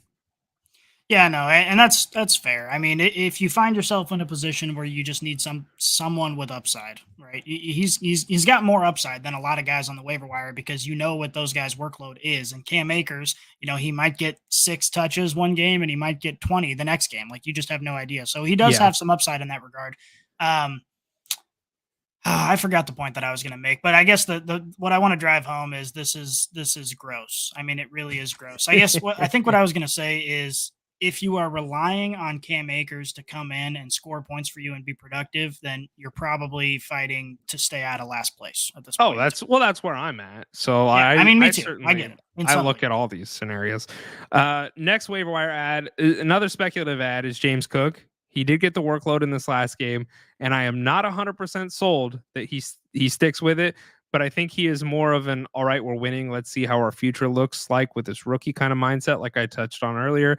But he is 32% rostered, and he may be worked into this offense. So, once again, if you're super desperate at running back in a deep league, I do not hate stashing him. There's probably a very good chance that he is not available in most dynasty leagues for this reason. But in a redraft format, I mean, if you had to choose between James Cook or Cam Akers, I was going to ask you that question. It's Cam Akers for me. Yeah, it's Cam Akers. It probably, I don't know though, because you really think James Cook is going to take this job from Devin Singletary? No, I don't. But I don't think Cam Akers is going to secure. I think the Rams backfield is going to be a split backfield, and James Cook, I think, has a better scoring opportunity even with limited touches because of how explosive this offense is. They're going to be in the red zone more often. Whereas, the Rams are going to be they're going to have to air the ball out with all of their second string offense for the rest of the season. And I don't know that Cam Akers is going to get that much work, especially considering they couldn't trade him. I don't know what his contract is like, but if they have to hang on to this guy for another year, and he's only a few months removed from an Achilles injury. If they have to keep this guy, I think they want to keep him healthy, and I could see that being reason. In the same way that they're not going to bring Stafford back and they're not going to bring Cooper Kupp back. I think if there's any chance that they have to rely on Cam Akers going forward, I think you're going to see his workload probably fall off a little bit. I'm not excited about either. Yeah, I'm really not. But I think if anything, the Seahawks Rams showing, and the fact that I had written off the Rams. I said they're done for the year, and they almost beat the Seahawks. And that's not like a huge feat of accomplishment, but it is worth noting because the Seahawks are pretty good this year. They're going to stay competitive. Now, to what degree certainly depends on their opponent that they're playing, but I would be in the Cam Akers camp myself just because I think this was a test for James Cook for maybe next year because they do have, they still have Hines, and we haven't really seen Hines, and I don't know if we necessarily will, but I think it's still Devin Singletary's backfield, and I think I'm in the camp that it was let's just play with our toy and see maybe what our future looks like. So, yeah, I don't disagree. All right, next waiver wire at Zonovan Bam Knight. I don't know if you knew this guy. His nickname is Bam. It took me a second to figure that out. And you know what? I will be the first to sit here and admit that I was wrong because I am wrong sometimes. I know that it's very few and far between, but I am wrong at times. And it looks like the rookie Bam Knight, he won the backup role in this offense. I was in the camp and I stated it on last week's episode. James Robinson is the guy to own, right? Like if Michael Carter is out, James Robinson is the guy to own. Very obviously, and very surprising to me, it was Bam Knight who came in here and got it done. Understand, however, that once Michael Carter is back, I don't think we see Bam that often. I think he has certainly earned himself some more of the workload, but I still think it's Michael Carter's backfield to lose. And if he is healthy, I think it's Michael Carter. So if you're looking for a handcuff type situation, or maybe, and we'll have to see how this progresses once Carter gets back on the field, but Bam is only 55% rostered, right? So there is a chance that he is sitting there. And if that is the case, I wouldn't hate it as a waiver wire ad. I don't know if I would smash play on him. I'm not going that far, but certainly worth an interesting waiver wire ad if you have the depth to do so, because he could kind of be a split backfield type work. Here's my 3D chess take here, and it might be stupid because I don't know Robinson and Michael Carter's contracts. Did they sign Robinson to a 1-year deal? Yep. So Robinson's done after this year. What about Michael Carter? Do you know? I don't know off the top of my head. I'll pull that up while you keep talking. Well, the reason I'm going that route is because I'm wondering if now that they know what they have in Breece Hall. Did you know? I'm sorry to interrupt you. They have 2 Michael Carters on the Jets team. There's one that's a running back and one that's a cornerback. I did not know that. How very confusing. Playing both sides of the ball. Michael Carter is not done with the Jets until 2024. Okay, so here's my 3D chess take. I think they're trying to show that this younger back has potential so they can trade him. Because they know what they have now in Breece Hall. And so they don't necessarily need a real young back to be in there and taking up cap space and sitting on the bench all year. I think they're going to say, okay, well, we want to keep Michael Carter. He's the veteran back. He'll be a good backup that we can put in who understands the game really well because he's been doing it for a while. And I think they're going to say, okay, Zonovan Knight, someone that we need to feature for a while so we can show what he's worth and then maybe get something for him when we get Breece Hall back in the fold. I don't hate that take. It is certainly an interesting one, and I don't think they realized what they had in Bam Knight until they started kind of playing him, and he did do pretty well. So, this last person is also a Jets player. His name is Mike White. So, since he's taken over for Zach Wilson, White has finished his QB6 and the QB7 the last 2 weeks. And I would add this guy pretty quickly, right? And you got to understand, because I know that there's some people that are going to be listening to this podcast and saying, well, yeah, but he played terrible defenses. Sure. I understand that, but he still finishes QB6 and QB7. The Jets, as Yeti had alluded to a couple weeks ago when we were doing our playoff implications episode, the Jets have a very favorable matchup for quarterbacks in the fantasy football playoffs. So Jets next week, they play the Bills. That's pretty tough. I'm not saying play Mike White against the Bills because that could end very badly, but it's pretty nice after that. The Jets then get the Detroit Lions, Jacksonville Jaguars, and the Seahawks for your fantasy football playoffs. The guy who's finishes QB6 and QB7 against middle of the pack defenses. I think he's a must add, to be completely honest with you. He is a must add for those games because if he's going to throw the ball 57 times a game, he's going to get you fantasy football points. So, and I don't know if you're in the same camp with me in that one, but he's a must add, especially if you're kind of like struggling at that quarterback position where you're like, I don't know who I'm going to start week in and week out. Yeah. I think you had Jimmy Garoppolo, for example, like me. Absolutely. No, I agree with you 100%. And he's getting the Joe Flacco treatment. And when we're seeing this offense with, again, semi-competent quarterback play, they're going to sling the ball. So if you're struggling at the quarterback position, then yeah, it's a great option. Even if the schedule wasn't favorable, I think I'd still be on board with this because they're going to throw the ball a shitload. And if they're playing down, they're going to throw the ball even more. So I agree 100%. I think he is a good add, definitely in Superflex leagues, but even in one quarterback leagues, depending on who you've got at the helm, he might be a good option for you going into the playoffs. Yeah, I mean, he definitely, that's where he's at for me. So that is it for our waiver wires. And I think at this point, Scotty, it's time we answer some Brainiac questions. Here's the mail, it never fails. It makes me want to wag my tail. When it comes, I want to wail. Mail! Here's the... You got to work on that. Well, I always forget about it. That's my. You know what I got to work on? I'm still got this banner on. We're not even using that. Let me take that down. See, we're both struggling. This whole live stream thing, we're getting used to it. Typically, we do a podcast where we screw up. We can just edit it. We can move on. When we're live streaming, it makes it a little bit more difficult. So, you know what? I'll start off with questions this week, Scotty. I will give you the first question coming from Shea Butter 21. As someone yourself who owns both Swift and Williams shares, are you buying into the Swift turnaround? Hold on, I'm getting this question up on the screen for our Brainiac so they can see what we're doing here. All right, there it is from Shea Butter. Okay, are we buying into the Swift turnaround? Yes and no is the answer to that. This is still going to be a split backfield. I think Jamal Williams has made his presence known, and we're seeing him get those goal line touches every week. I do think, like I said earlier in the podcast, that DeAndre Swift is passing the eye test better this week than he has over the course of the last month or two, which is a good sign. And I think you're going to see him get more involvement. But at this point, I wouldn't, I see them both as sort of a flex play option where you're hoping they get in the end zone and they both have some productivity, but they're going to be stealing each other's touches. And that's just the way it's going to be, I think, for the rest of the season. Okay. I'm not buying in the Swift turnaround. I do think it was a very positive 2C for Swift. I think it's still Jamal Williams' backfield in large part. I think part of the Swift involvement was due to game script.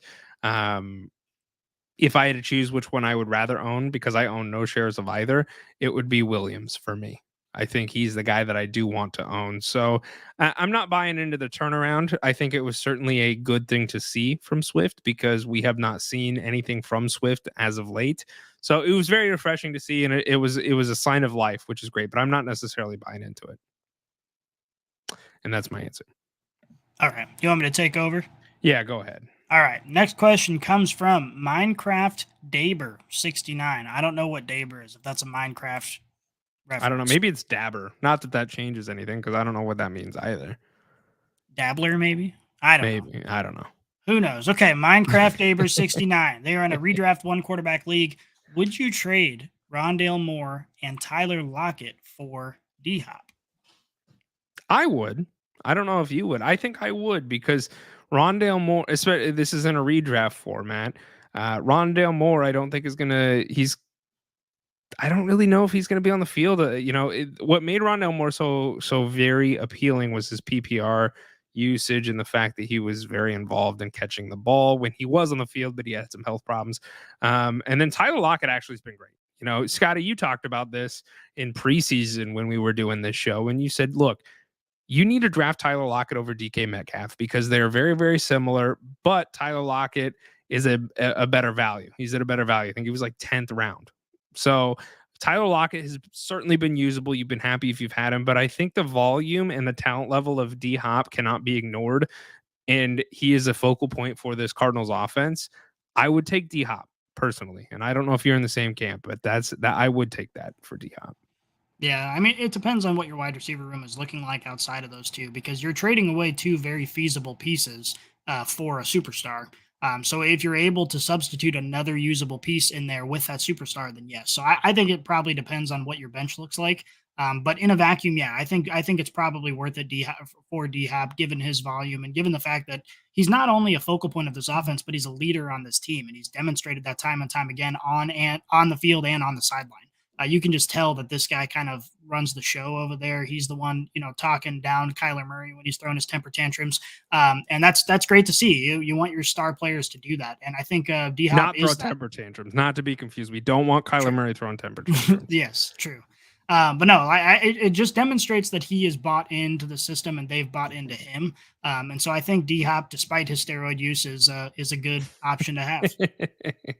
One might argue it's actually better to own him because he's on steroids. Yeah, I mean, maybe. I'd like to think the effects have worn off, but maybe not. We've seen him look like a Superman out there. So it's true. All right, this one is not even a word. Zero AABCE.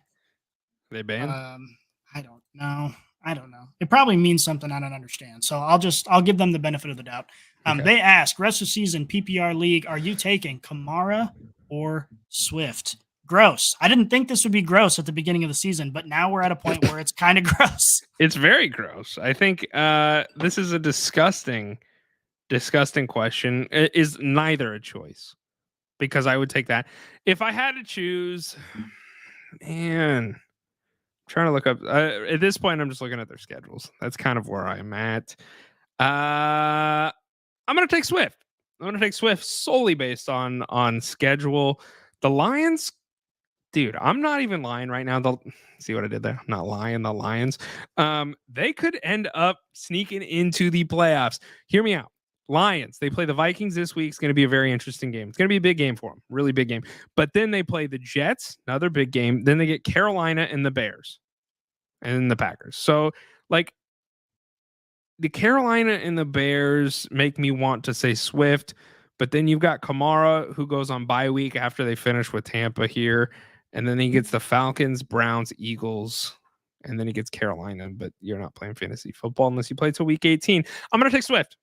Kamara has looked not the same, which is really, really unfortunate because I think he's just getting lost. And I mean, in the last 4 weeks, he's put up double digits once, and it was 10.9 points in a PPR format. So he hasn't been usable, man, and that's really, really, really difficult. Swift also hasn't been usable, but you know what? I'm going to take my fingers crossed, the sign of life there, maybe a sign of more things to come. I guess it's Swift. I mean, this is really such a coin toss for me because Kamara is the lead back in this offense, but that doesn't mean much given how bad this offense is. Yeah, I think the bye week makes a big difference for me here. The fact that Kamara still has a bye week to play is a big deal. I mean, you really have to be looking close at these bye weeks, especially this week. That we'll talk about it a little bit more on Wednesday's episode. But we got 6 teams on bye. This is a bye-pocalypse happening late in the season here. So bye weeks make a big difference right now. And Kamara being on bye is going to make a difference for sure. Now, I would still say Kamara is probably the upside play, but Swift is the floor play. I mean, he's going to be locked in for 9 to 15 touches, and he's gotten a touchdown the last couple of weeks. I mean, he's getting the ball in those high quality areas as well. Now, his ceiling. Whoa, my dog's just freaked out. Sorry. His ceiling is capped because of Williams and the fact that he also gets the high quality touches. But I think Swift is going to be your floor play. Kamara's your upside play. So if you're someone who's playing not to lose, maybe go Kamara. If you are trying to just make it into the playoffs and figure it out from there, I'd go Swift. Okay. That's fair. Okay. And our final question comes from Tinky Winky. They are in a dynasty 1 quarterback league. Great name. They can stay. Great name. Yeah, they can stay. They say this. So I'm being offered Kyle Pitts for Miles Sanders. He would be getting Pitts. I'm lost with the value of Pitts right now with his injury and the Falcons not being great. I'm looking long term as I'm probably not going to make the playoffs this year. What advice do you have for Mr. Tinky Winky? Oh, Tinky Winky. What a question. This is an interesting question because, and the only reason I say this is because after this year, Miles Sanders, his contract is up and he becomes a free agent. So there is a chance Miles Sanders could go get signed somewhere else, right? There is, but you got to understand, and we tweeted a picture almost a week ago. That's why you need to be following us. If you're not Tinky Winky, go follow us on Twitter. But we tweeted a picture of all of the running backs that are the running backs of note that are hitting free agency. And so there's quite a few of them. And it could make it really, really interesting for a lot of NFL teams this in the offseason because some teams need running backs. A lot of teams don't. And so what does that look like for rookies that are coming in? And a lot of it's a whole brain game. I'm in the camp because it really, and correct me if I'm wrong, Scotty, but there's really two camps that you can be in here.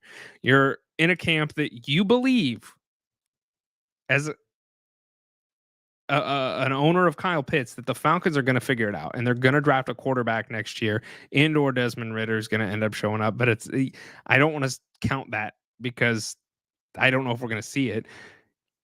You have to be optimistic that they're going to figure it out, given the fact that they have both Drake London and Kyle Pitts, and what they're missing is a quarterback who can get it done for them. So you're in that camp, or you're in the camp that they're not going to figure it out, and you have these two athletic freaks that will never amount to their potential in the NFL because of a shitty team.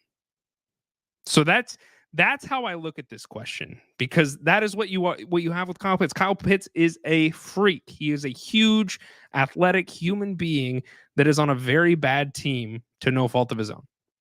Yes, he's out for the season. I want to say, what was it? ACL? Is that right, Scotty?